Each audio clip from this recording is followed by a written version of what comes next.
Hello friends, I am Anshika Jain और आज हम बात करेंगे सीए फाउंडेशन जैन 25 को कैसे प्रिपेयर करें, कैसे एक परफेक्ट स्ट्रेटेजी फॉलो करें जिससे कि हम अपने एग्जाम के अंदर 350 प्लस मार्क्स आराम से स्कोर कर सके। तो यहाँ पे तीन टाइप के स्टूडेंट्स होंगे।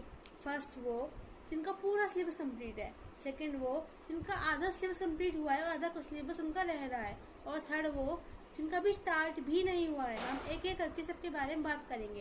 तो लेट्स स्टार्ट।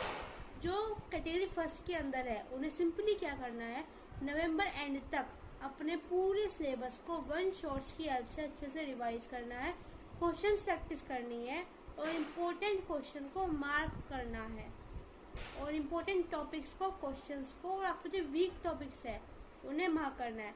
लॉ में क्या करना है, लॉ में अपनी लॉ की जो बुक है उसे बार बार तो पढ़ना है, याद करना है, रट्टा मारना पड़ेगा अगर एग्जाम में चाहिए लॉ के अंदर नंबर, वरना लॉ में नंबर नहीं आएंगे। लॉ को समझ के उसको रट्टा मारना ही पड़ेगा अल्टीमेटली।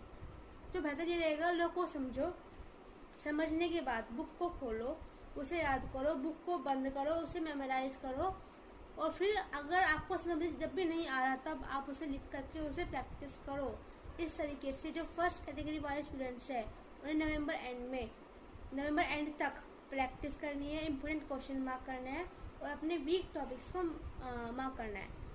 सेकंड वाले स्टूडेंट्स क्या करेंगे, वन शॉट की हेल्प से अपना दिवाली तक का पूरा सिलेबस कंप्लीट कर लेंगे, जितना भी आपका रह रहा है। कहाँ से देखिए, अकाउंट्स इकोनॉमिक्स का सीए हार्दिक सर, लॉ का CA Vardhman sir and IG sir और गुरप्रीत सर, तीनों में से आपको अच्छे लगते हो।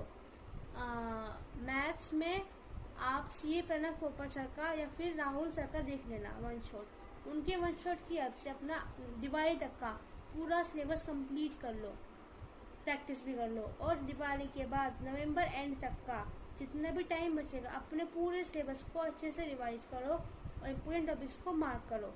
अब आते हैं कैटेगरी 3 के अंदर। उन्हें क्या करना है, उन्हें ये करना है सिंपली, जैसे कि मैंने कहा, अपना accounts eco CA Hardik sir से या फिर इको एमई सर से भी कर सकते हो, और लोग को आप वर्धमान सर, आईजी सर और गुरप्रीत सर, जो भी आपको समझ में आता हो, जिसका भी आपको समझ में आता हो उससे। मैथ्स में प्रणव सर और राहुल सर, इनका वन शॉट देख के अपना मिड नवंबर तक का सिलेबस कंप्लीट कर लो, अच्छे से हो जाएगा सिलेबस कंप्लीट। मैंने भी अपना 1 मंथ के अंदर ही सिलेबस कंप्लीट कर लिया था आराम से। तो आप 1.5 मंथ के अंदर पूरा सिलेबस अच्छे से कंप्लीट कर लो। कंप्लीट करने के बाद अपने नवंबर एंड तक का आपको मेक श्योर करना है कि आपका सिलेबस कंप्लीट हो जाए और एक बार आप उसे रिवाइज कर लो। जब आपका नवंबर एंड हो जाए, दिसंबर की स्टार्टिंग हो जाए, दिसंबर की स्टार्टिंग से आपको कोई भी न्यू काम नहीं उठा लेना है, चाहे वो कैटेगरी फर्स्ट हो, सेकेंड हो, थर्ड हो, तीनों कोई भी न्यू चीज, कोई भी नया प्रोविजन, कोई भी नया एक्ट, कुछ भी नहीं देखना। जितना पहले किया है उतना ही दोबारा इसको रिवाइज करना है। प्रैक्टिस कहाँ से करें, कोई भी एक क्वेश्चन बैंक को मंगा लेना या फिर प्रैक्टिस पेपर मंगा लेना, उसमें से प्रैक्टिस कर लेना, या फिर आईसीआई की जून की, सितंबर की जो भी एमटीपी है उनके क्वेश्चन पेपर है, जितने भी ये आरटीपी है उन्हें प्रैक्टिस करो। अपना आईसीएआई का जो मॉड्यूल है उन्हें प्रैक्टिस करो, वहाँ से क्वेश्चंस को प्रैक्टिस करो, क्वेश्चन यहीं से बनेंगे। अगर आपको चाहिए तो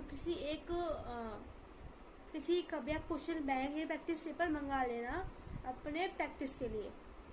उनको प्रैक्टिस करने के बाद और एक फाइनल वन शॉट की वीडियो देखने के बाद अपने पूरे सिलेबस को आप अच्छे से वाइंड अप करो, और फिर आप ये देखना कि आपको 1.5 डेज के अंदर क्या करना है। जब आपका दिसंबर एंड हो जाएगा, आपको इस पूरे 1 मंथ में रिवाइज करना है, क्वेश्चन प्रैक्टिस करनी है, बस इतना ही काम करना है और अपने इम्पोर्टेंट टॉपिक्स पर आपको ध्यान देना है।